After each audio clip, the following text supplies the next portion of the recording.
So I would say that Barcelona had a very quiet transfer window so far. Yes, Barcelona have done some deals, like for example, letting go of Chadi Riyad for 9 million euros, Marc Gui for 6 million euros. We have also letting go of Serginho Dest on a free transfer. We loaned out Oriol Romeo on a loan transfer. Sergio Roberto and Marcos Alonso are no longer part of this club. Barcelona, yes, have made some moves, but overall we have been quiet. And now it is confirmed that Barcelona have finally signed their first big-time player, and that player is Dani Olmo. Now we have signed another player, which was Pau Victor, but it was only for 2 million euros, and he was at Barca Athletic last season. So like I've said, the first big signing for Barcelona has been Dani Olmo for a total of 60 million euros, right? It's a big deal because for the first time in a very long time, and especially within the past 4 years, Barcelona have been able to sign a player without selling assets or without selling a big-time player. Barcelona simply got the player for 60 million euros. And because his price tag is so big, there is going to be a lot of watching going on to Joan Laporta, Deco, and Hansi Flick, because many are going to be seeing whether this was a good move or not, whether Barcelona know what they're doing or not. Because can you imagine Barcelona finally signing a 60 million euro player like Dani Olmo and it does not end up working out? It's very scary. And now that he is our player and he represents Barcelona, the only thing that we can do as a Barcelona fan base is to support him as much as possible. There's nothing else that we can do. Whether you were on the side of not wanting to sign Dani Olmo or wanting to sign Dani Olmo, we have to support him no matter what. He is a Barcelona player and we have to make sure that he feels the backing and that he can strive for a 20 goal to 25 goal contribution season, which I think that he can. I think that Dani Olmo will be a monster at Barcelona as long as he continues to be healthy. So clearly the reason why Barcelona went all in for Dani Olmo is because of his Euro 24 performance and how he clicked with Nico Williams, with Lamine Yamal, with Pedri, and other players in the Spanish national team. You can clearly see that the reason why Barcelona wanted to get Olmo is because they wanted to replicate the success that Spain have had in the Euros, right? They want to have that specific sporting plan of Lamine Yamal with Olmo, Nico Williams, and Pedri. Now, Dani Olmo is not a brand new player that has never stepped foot at Barcelona. He came through the Barcelona Youth Academy and left 10 years ago at the age of 16 years old from La Masia, mainly because he did not see a future with Barcelona at that time, because simply Barcelona were signing many players at that time. And right now in 2024, they highly do value him again, mainly because he is versatile, he's very skilled and reliable all around. So part of the reason why Deco in particular wanted Dani Olmo is because he believed that the attack needed to upgrade, and they believed that Dani Olmo is the exact player they should be going for. Now this whole thing about Barcelona being interested in Olmo is nothing new, right? We can go back all the way until 2019 or 2020. Barcelona were always interested in him, and I'm going to go back into this conversation in just a few minutes because I believe that this is something that we have to talk about, right? This whole journey of always wanting Olmo since 2020. But once again, we'll get back to that in a couple of minutes. So yeah, whatever Hansi Flick does want in terms of his formation, whether it's a 4-2-3-1, 4-3-3, 4-4-2, Dani Olmo can deliver in all of those different formations. He can play as an 8, as a 10, as a second striker, as a left winger, as a right winger, you name it. And Dani Olmo was never really considered as the number one option. Barcelona placed Nico Williams as their first option and Dani Olmo in second because they saw the way that Nico Williams had that great chemistry with Lamine Yamal during the Euros. They were like, this 22-year-old winger here, this guy here can definitely upgrade our attacking line. We need this player more than anybody else because we don't have a reliable left winger. We do have attacking midfielders like Gundogan, like Pedri, like Gavi, but we don't have a 1v1 killer, someone who is pacey, has speed, agility, athleticism. That is why they named Nico Williams as their number one priority. Even from a business perspective, Barcelona saw this as a huge opportunity because from a marketing standpoint, they can sell the Lamine Yamal Nico Williams partnership to the whole world, and the kids would love to see that. Very similar to the partnership of Messi and Neymar. But ever since Nico Williams came back from the Euro tournament and he was on vacation, Nico Williams has still yet to give an answer. He hasn't said yes to Athletic Club nor yes to FC Barcelona, and Barcelona wanted Nico as soon as possible, but Nico Williams is also being persuaded by Athletic Club and his brother by stating that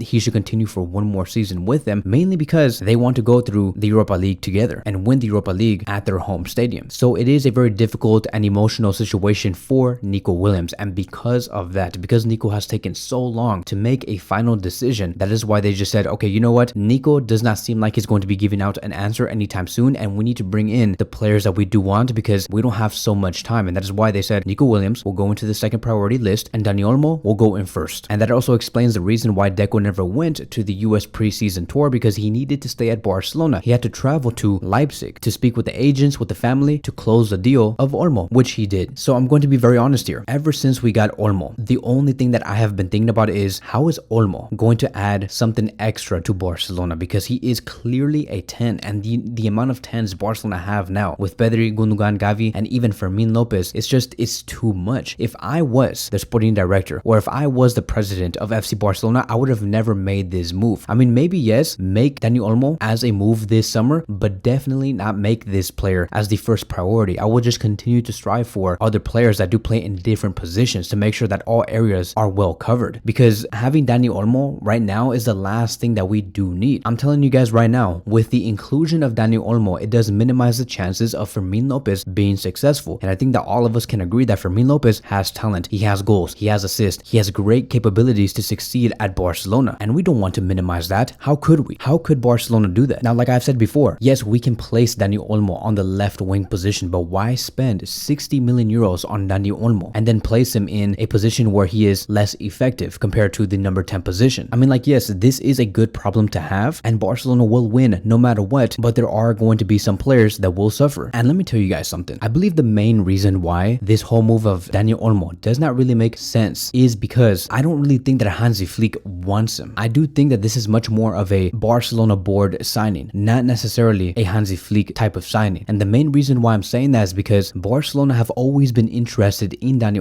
Olmo since 2020, since Ronald Koeman was here. They have always been interested in him. Back on January 2020, Barcelona did show interest for Olmo during the winter transfer window, and at that time Olmo was playing for Dinamo. However, at that time Barcelona could not afford Dani Olmo because of how broke we were back in 2020, and he eventually did join RB Leipzig. Fast forward to the summer of 2021, there were again rumors of Olmo being linked to Barcelona, and the club were looking to strengthen their squad. Koeman wanted to strengthen his starting 11 because he felt like Messi was going to leave very soon. But once again, Barcelona could not afford his signing. Fast forward to the summer of 2022 when Xavi Hernandez was here. Reports once again surfaced of Barcelona being interested in Olmo. Xavi has always wanted Olmo to reinforce the right wing position. I don't know if you guys remember that. Then he moved on to Silva because we couldn't get Olmo, and we couldn't get Silva, and then we just moved on towards Lamine Yamal, which ended up working great with us. Of course, right? Because Lamine Yamal is just a boss today. Fast forward to the summer of 2023. Once again, Olmo was again linked to Barcelona, and that summer was just a mess. If anything, we just lost players like Dembele, and Olmo yet again could not join FC Barcelona. So it is a player that has always been wanted by Barcelona and Joan Laporta ever since he did join this club, even before him. And I think that because we are taking those plans from back in 2020 and registering those exact same plans to 2024, where times are very different and where the players are also very different, that is the reason why this whole thing about Olmo to Barcelona does not make any sense. Because maybe yes, at that time in 2020, maybe yes, we did need Olmo, but today in 2024, with Gundogan, with Pedri, with Gavi, with Fermin Lopez, with Pablo Torre, that is why there is tensions. And I do think it was a mistake to bring those exact same plans of 2020 and registering them to 2024. And now Hansi Flick is going to have to do a lot of work to make sure Dani Olmo gets implemented into this Barcelona team correctly. And so as of now, Olmo can be signed and presented as a FC Barcelona player, but he cannot represent Barcelona in any competitive games for now, whether it's through the league or through any UEFA competition. Inigo Martinez and Vitor Roque are in the exact same situation, so this is like nothing new. And for sure, Barcelona will solve this situation to make sure that everybody does get registered on time. It has been said that one of the ways Barcelona will make this work is by having La Liga accept the Libero deal, because Libero did pay Barcelona the 40 million euros. Now the only thing La Liga have to do is analyze the situation and accept the deal and open the wage bill for these players to get registered. And for sure, Barcelona will get this done, because we had this exact same problem over the past 2 or 3 years, right? It has been going on in every summer. In 2022, we saw Rafinha, Koundé, Lewandowski get registered on the exact opening day of the first La Liga game. In the summer after that, we saw Joao Felix and Joao Cancelo get registered in the very last minute. So the same thing is going to go on with these other players. But the most important thing in the end is that Joan Laporta gets this done, and I believe that he will. I believe that Joan Laporta has been doing a phenomenal job with Barcelona so far. And so that is it. That is going to be wrapping up today's video. Thank you guys so much for watching, and I will see you guys in the next one.